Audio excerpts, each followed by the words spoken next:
Assalamualaikum warahmatullahi wabarakatuh. Kali ini saya kedatangan motor NMAX All mau ganti komstir. Nah, ini di video saya kasih tutorial buat teman-teman cara ganti komstir yang baik dan benar.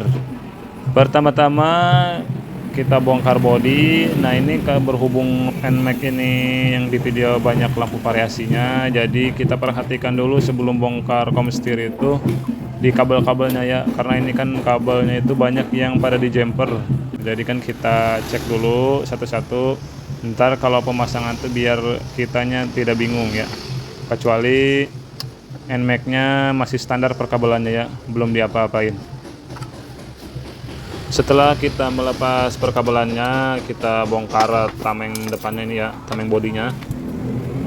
Oh ya, ini untuk komstir, gejala komstir kalau misalnya rusak, kalau buat teman-teman yang awam itu biasanya goyang di bagian stang, terus juga berasanya itu kayak kita lagi belajar motor ya.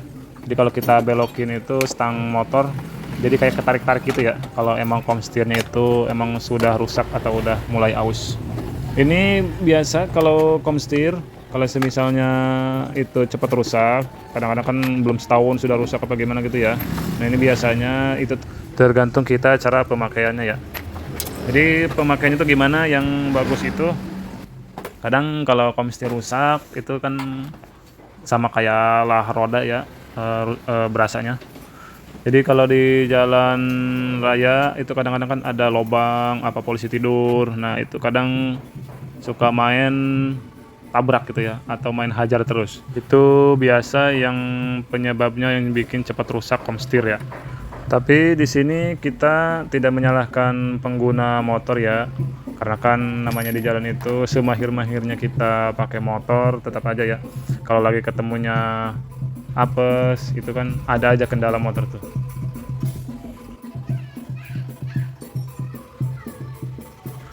Untuk usia komstir itu kalau dari pemasangan baru biasanya kalau kita pakainya nggak sembrono gitu ya, itu biasanya sampai 3 sampai 4 tahun ya. Itu tergantung merek, kita pakai yang kayak apa dulu ya. Untuk partnya yang original. Kalau yang biasa itu untung-untungan ya. Kadang awet ya, kadang enggak. Namanya juga kan barang biasa itu bahannya kan beda sama barang asli ya atau original. Kecuali spare partnya itu pakai yang racing itu bagus juga ya, sama kayak barang asli juga ya.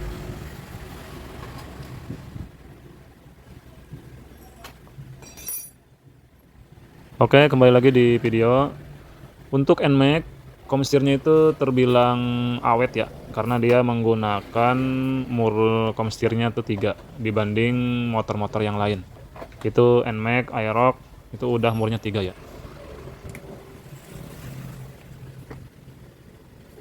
Untuk teman-teman yang belum subscribe, boleh di subscribe ya, biar nggak ketinggalan channel kami. Bagi yang mau bertanya boleh komen di kolom komentar ya. Untuk bongkar komstir NMAX itu yang diperhatikan buat teman-teman tuh di selang rem ya sama kabel gas, karena itu kalau posisi kita bongkar setangnya itu kadang agak susah ya, karena dia selang remnya itu agak ngelengkuk gitu ya. Ada sambungan selangnya, kadang suka nyangkut. Ini kita bongkar bagian speedometer, karena kan speedometer juga ini menghalangi kalau kita mau bongkar stang motornya itu ya. Ini bongkar speedometernya, kita itu ya perhatikan soketnya, jangan sampai main tarik aja ya, karena kan ini kan speedometernya udah digital. Kalau digital itu kadang-kadang suka sensitif.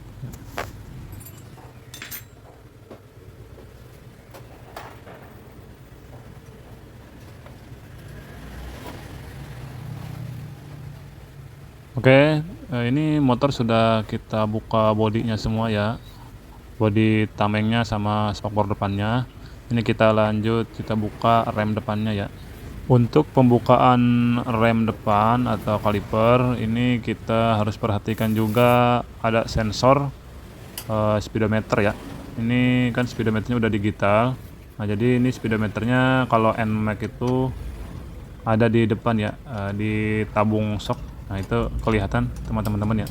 itu harus kita copot juga ya. Tapi itu perhatikan kabel speedometernya ya, soalnya kadang-kadang kalau kita bongkar rem kadang suka ketarik putus itu ya, makanya harus hati-hati.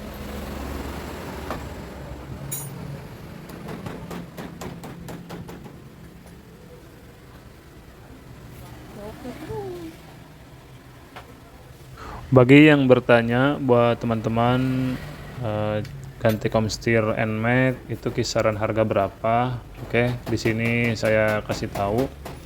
Kalau di tempat saya, kalau yang biasa itu kenanya 150-an ya. Tapi kalau untuk yang asli itu harganya kisaran 300 ribuan ya. Tapi untuk harga itu tergantung wilayah masing-masing, karena kan beda wilayah kan beda harga juga ya. Kadang ada customer kan yang nanya gitu ya, kok katanya ganti komstir mahal banget. Nah, itu bukan masalah harga komstirnya ya, tapi ini jasa bongkarnya itu kan lumayan rumit dan juga memakan waktu yang lumayan banyak ya. Karena kan ganti komstir itu paling cepat itu 1 jam ya. Kadang-kadang kan pasang itu nggak langsung jadi, harus disetel gitu ya. Dan juga ini pergantian komstir itu kadang suka sensitif ke kabel. Nah, ini saya kasih tahu buat teman-teman, karena kan sensitif kabel itu kalau kita posisi bongkar stang yang kita angkat ini. Nah, ini yang di saklar ini kiri kanan kadang kabelnya suka ketarik. Nah, itu kalau posisi dipasang kadang kalau kabelnya itu udah rapuh ya. Jadi kadang ujung-ujungnya itu malah putus. Kita tuh ganti komstir kadang sekalian kita kabelnya suka kita cek juga aja. Itulah keluh kesah mekanik kalau bongkar pasang komstir ya. Kalau nggak percaya boleh dites di rumah ya, bongkar sendiri ya. Malah jadi curhat nih. Nah, oke. Ini mur komstir udah kita bongkar semua ya. Lebihnya kita copot ban depannya. Ntar kita lihat dulu ya komstir itu kalau emang rusak tuh kayak gimana sih ya penampakannya. Tapi ini buat komstir Yamaha untuk pemasangannya nggak terlalu rumit ya, masih terbilang mudah. Yang paling rumit itu saya kasih tahu buat teman-teman ya, kalau ganti komstir itu kebanyakan di Honda yang paling rumit, Honda sekarang, apalagi tuh yang model PCX gitu ya, 160, sangat rumit sekali ya.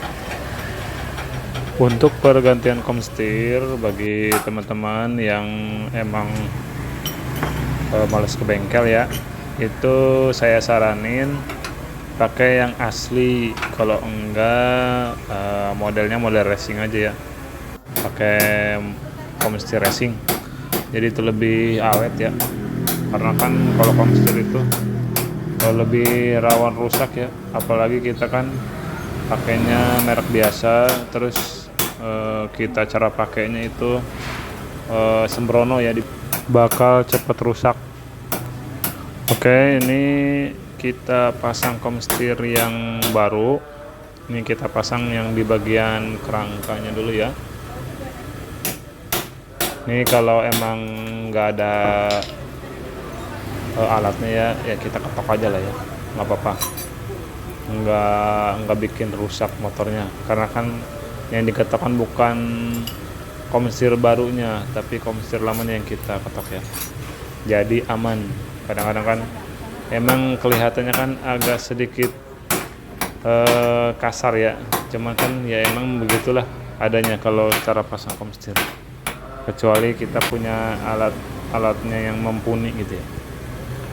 Di sini kita pasang komstir racing merek Daytona ya, karena kan ownernya pusing ganti-ganti mulu komstir. Karena kan komstir racing sama asli kan nggak beda jauh ya, jadi ownernya pengen ganti yang bagus sekalian. Untuk pemasangan komstir itu kalau bisa buat teman-teman ya, saya kasih tahu itu gemuknya kalau bisa harus lebih banyak ya. lebih banyak yang paling bawah. Kalau yang atas kebanyakan sih awet, walaupun kita bongkar juga udah berapa tahun gitu ya, itu kadang masih ada.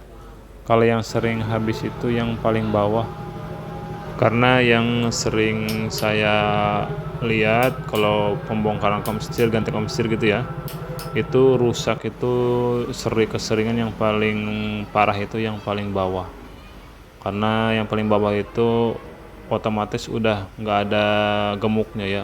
Jadi kalau kering dia tuh pelornya itu ya mengemakan rumah komstir. Makanya saya sendiri kalau buat customer itu sebisa-bisa kasih gemuknya itu yang paling bawah itu emang harus lebih banyak ya dibanding yang paling atas.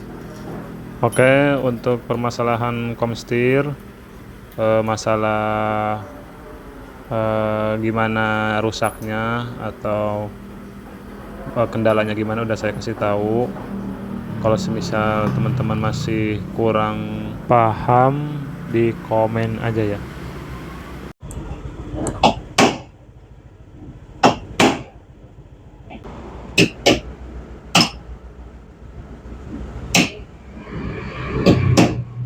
Oke, mungkin segitu dulu video dari saya. Mudah-mudahan bermanfaat bagi teman-teman semuanya dimanapun Anda berada. Wassalamualaikum warahmatullahi wabarakatuh.